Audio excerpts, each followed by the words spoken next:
I wanted to be able to walk across America, the heart of America. I wanted to be able to go into stores and shops and meet people along the way.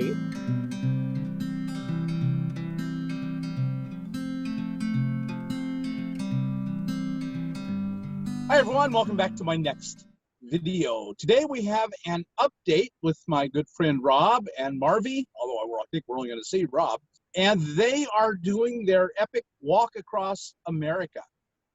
And so we're going to get an update on them, see how they're doing on their epic walk. Can you imagine starting in Boston and walking all the way across the country to the Pacific Ocean? I can't. No, answer simply no, I can't imagine. But Rob, you are doing that right this minute. Well, Rob, this is just an amazing thing that you're doing. Why don't you give us your social media contacts for people that want to reach out to you? Okay, great. Sure. Love that.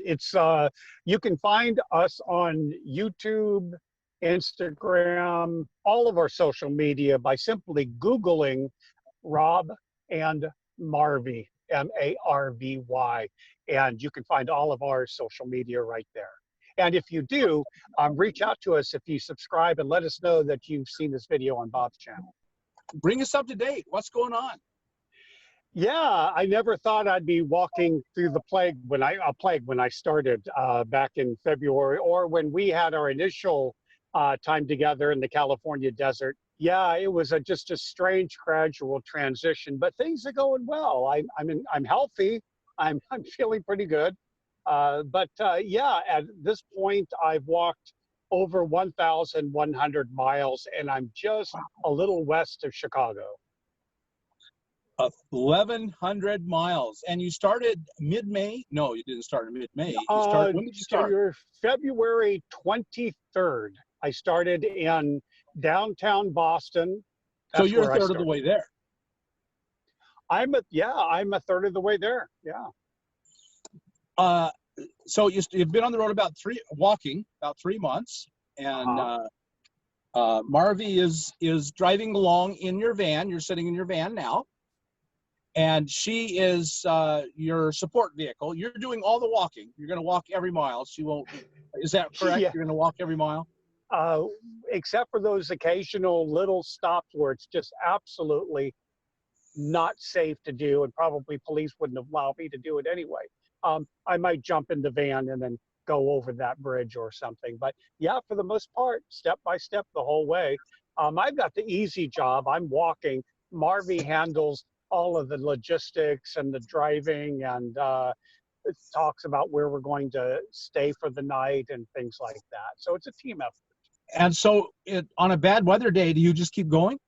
Yeah, I have a lot of videos that show me just kind of trudging along in the heavy snow or the rain. And yeah, just if I stop every time there's bad weather, I would never make it across the United States. Right. You just kind of have to suck it up and hope that Marvy's got a nice hot bowl of stew or something warm, when I get back in the van. Why are you doing this? It's really for me. I really want to do this, and you just can't explain things like that when you do stuff like this. It's just, you just want to do it.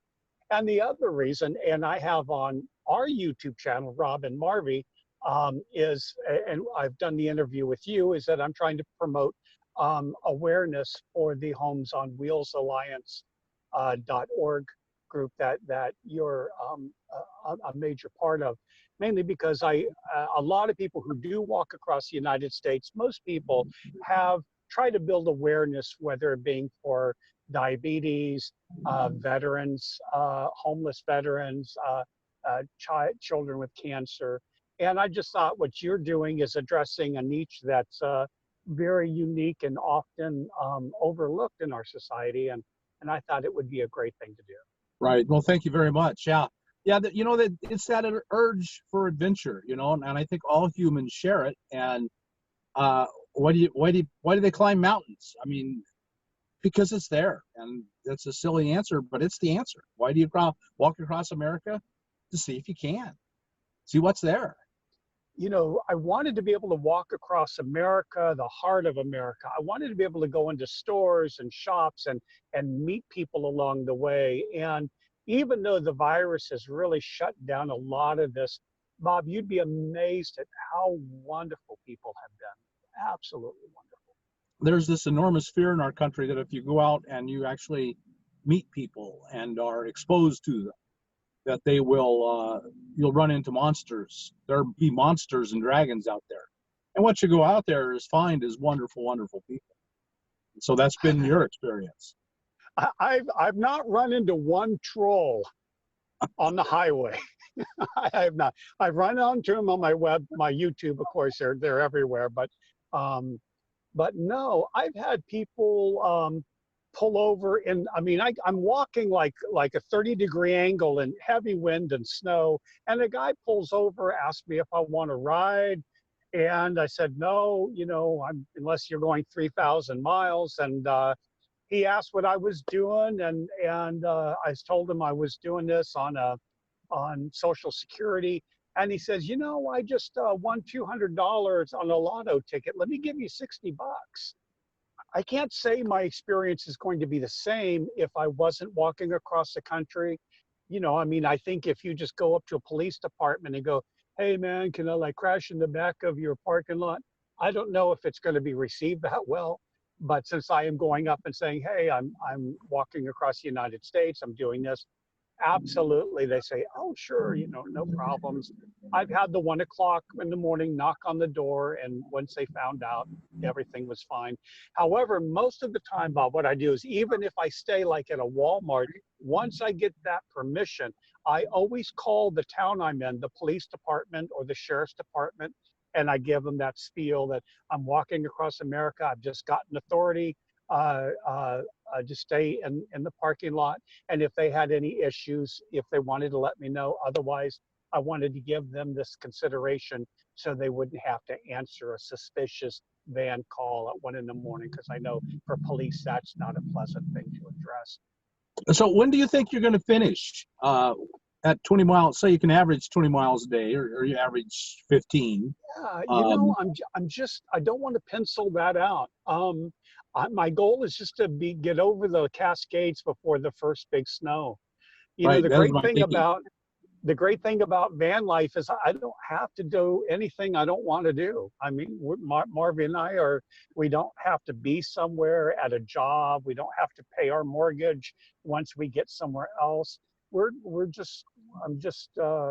So I think the deadline is going to be more based on the weather than anything else. So I'm thinking maybe November, beginning of November is where I'm kind of shooting for. But I'm not going to pass up great opportunities to find out where the sock monkey was invented. Who would turn that opportunity down? Right. Yeah. My concern here would be the heat coming up across the plains. What are you going to do about that? Yeah, I know. Today is our first 82-degree day, and I have a little Milwaukee 500 G500 lithium battery, and then I've got the solar panels from you all that I've run into it. I haven't gotten a regular AGM battery yet, but that charges that, and I have a fantastic fan. So I think during the day, I'm thinking what I will be doing is probably walking from like 5 in the morning till about 10 or 11 in the morning, and then sleeping with the fans going. And so the solar panels are charging everything. Sleeping in the afternoon, having something light to eat, and then maybe walking till it gets dark, and try to catch the cool times and still get 8 to 10 hours a day in. But other than that, just suck it up, just put the wide brim hat on, drink a lot of fluids, and stop when you feel your temperature is going. And I got to listen to my body. I'm 62, so I want to make sure that I that's going to be the most dangerous part of the trip, is making sure you don't overexert yourself. I think once I hit Chicago, that was my will I turn around? Will I make it? Will my body hold out? And I think that was going to be the threshold that I knew that I could probably make it. So now it's just a matter of getting into that routine every day. And of course, when you started in February, you could not even have guessed that we'd be in the middle of a pandemic and this lockdown, social distancing. How is that working for you as you're walking across America? First of all, I follow all of the governor's guidelines for those states. I have a lot of respect for the governors and what they decide they need to do. First of all, we always wash our hands, we have masks, and honestly, and I think you know this as a van lifer, we really social, even though I'm on the East Coast and moving across, we socially distance ourselves far better than the average person. Marvy and I both feel like we're very, very safe. We make it a point to wear the masks. You know, first thing in the morning is when we do our shopping before anybody else, it gets crowded. Um, we feel absolutely good about it. And again, it was a real casual thing. I mean, a slow thing, because remember, when I started, there was just kind of this gossip and this talk about a virus. For us, that transition it was very strange. And we had to make adaptations along the way. Just to give our viewers an idea of your route so far, where you are and where you're going, I've got a map I just put up on the screen. Why don't you walk us through where you are and where you've come from and where you're going? Okay, well, if you look at the map, it shows that we are taking a northern route, and we decided to walk the longest highway in America, which is historic Route 20. It starts in Boston and it ends in Newport, Oregon. It's a continuous road. And so far, we have walked across from Boston, across through Massachusetts and New York up to Buffalo, then around Lake Erie, and then Michigan through Cleveland and Chicago. And we are about 30 miles on the other side of Chicago right now. And hopefully in about 4 days, I will be able to break into Iowa. And then from Iowa, we continue into Nebraska and then Wyoming and then Idaho and then into Oregon and then up over the final pass to the Pacific Ocean at Newport. Wow. Just when you see it And, laid out like that, it's kind of stunning. and you know, we've got a lot of folks that are on that are following us that live on this route. So if any of the viewers or your viewers and subscribers are close to 20 and you know I'm coming through, reach out to me and get in contact with me. We'd love to, nothing else, wave and say hi. Yeah, folks, do that. Then so that they can communicate with you, why don't you give us your social media? Sure. You can Google Rob and Marvy, and that will give you our YouTube, Instagram, Facebook, GoFundMe, or whatever, Patreon. So any of those that help support us. We're doing this like a lot of people on Van Life on a budget. I had originally planned on speaking along the way to help fund this trip, like at hiking clubs and Kiwanis clubs and different types of clubs and events, and doing a small speaking fee or donations. But that source of revenue kind of dried up. So we're doing the best we can, and we're doing fine. You know, this seems like a lot of work to me. I mean, getting up every morning and you know, you have to do the social media stuff, the computer stuff, and the videos, and walking and walking and walking and walking. And is this fun? Yeah, it's kind of like what most people do for their day job. Things are fun, things are not fun. But overall, no, I'm actually having the time of my life. When you have people that do adventures, whether it be a long kayaking or backpacking trip, all of these people that hike the mountains and trails, I mean, their feet blistered and there's pain, but there's rewards that are indescribable. So, yeah, I'm having fun. If we forget, and maybe it's one of the reasons we've lost our sense of adventure, I think a lot of us, or muted it. It's not always fun. It's not always pleasant. That's not the point. It's to the challenge. You can do anything you want to do. Anything's possible, but you only have to do only one thing, and that's to make a decision. A heartfelt, nothing's going to stop me decision, and then just go with it, and just force yourself. And if it's just something you really, really want to do, it brings its own pleasures despite all of the inconveniences. if they watch our videos or whatever, and they're an armchair adventurer and they wish they could do something like this, you don't have to, but do what people call, and I call, a pattern interrupt. Just put something into your life. Break your normal day-to-day pattern of doing the same thing, even if it's just something simple, one time a week.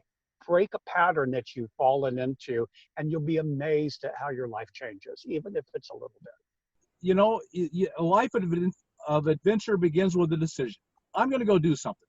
And Rob went and did something really big and impressive, but it doesn't have to be big and impressive. It can be any decision that you want that challenges you and pushes you outside your normal limits. I hope you'll consider that and take that on for yourself. If you got anything out of this video, then like us on YouTube, subscribe to the channel, hit that thumbs up.